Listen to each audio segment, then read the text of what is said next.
The Supreme Court of India's recent judgment on the removal of Jammu and Kashmir's autonomy has far-reaching implications.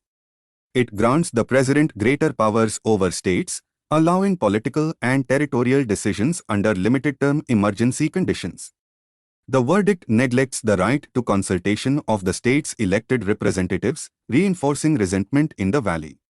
The judgment's acceptance of alleged security concerns is criticized, risking unwarranted arrests.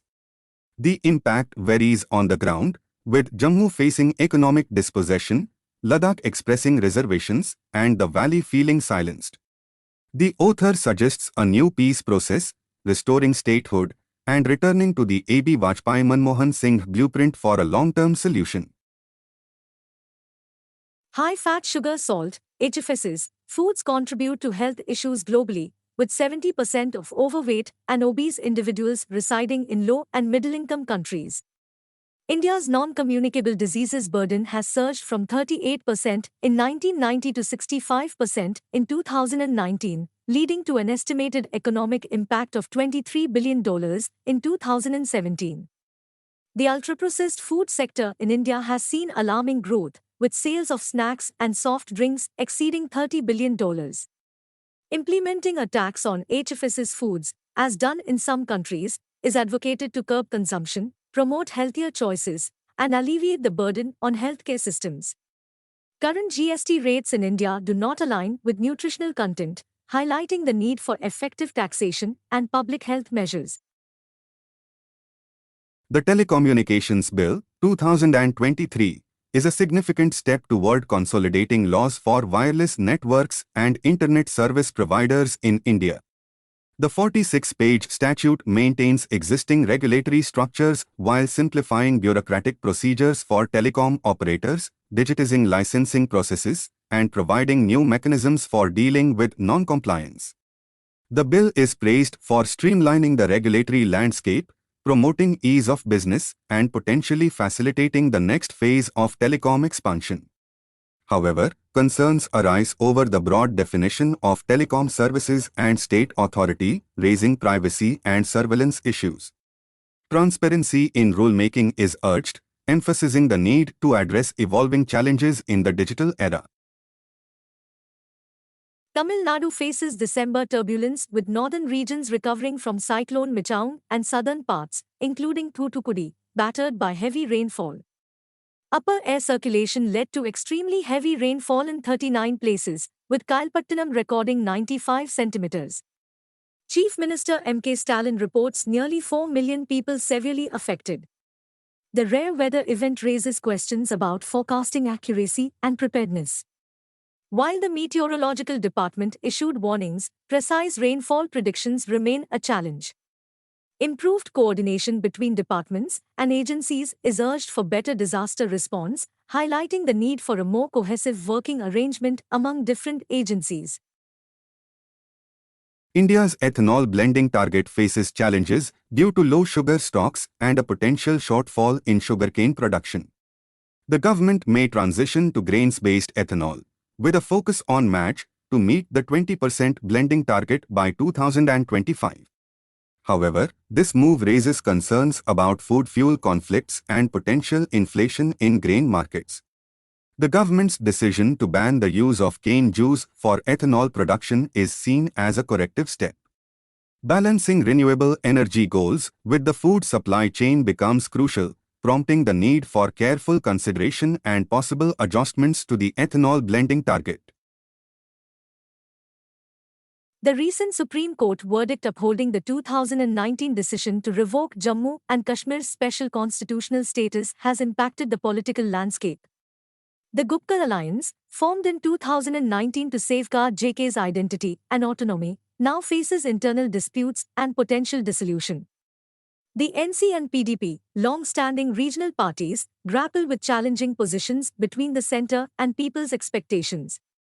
The verdict forces these parties to reinvent themselves to remain relevant while addressing the existential crisis, marking a significant development in JK's political dynamics.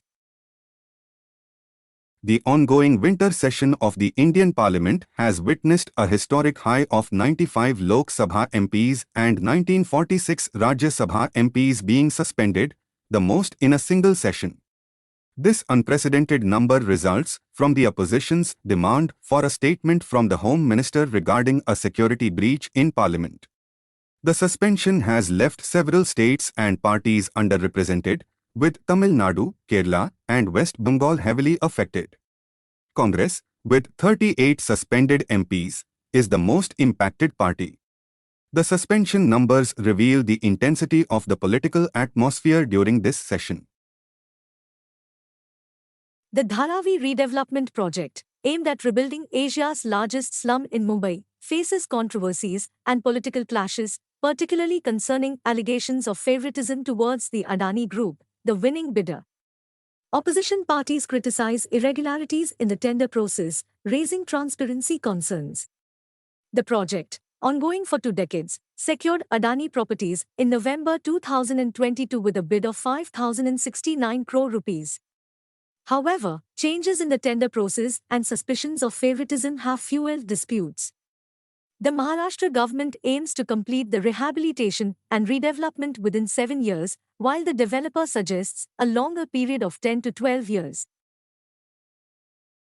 Touchscreen technology, revolutionizing human-machine interfaces, originated in 1965 with E. A. Johnson's capacitive device. G. Samuel Hurst's resistive touchscreen in 1970 paved the way for subsequent innovations like multitouch capabilities.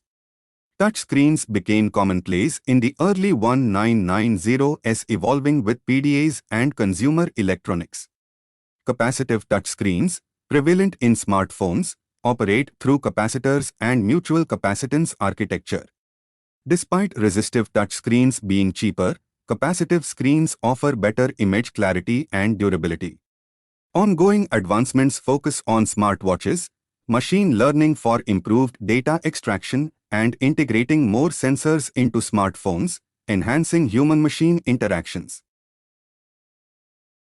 The use of numerical metrics, such as the top 2% ranking system based on standardized citation metrics, to measure scientists' productivity is criticized for its limitations. These metrics, heavily reliant on quantitative data from citation profiles, fail to assess the quality or impact of scientific work. They incentivize unethical practices, including self-citation and competition for author positions. The metrics also overlook differences between fields and do not consider scientists' diverse responsibilities beyond research.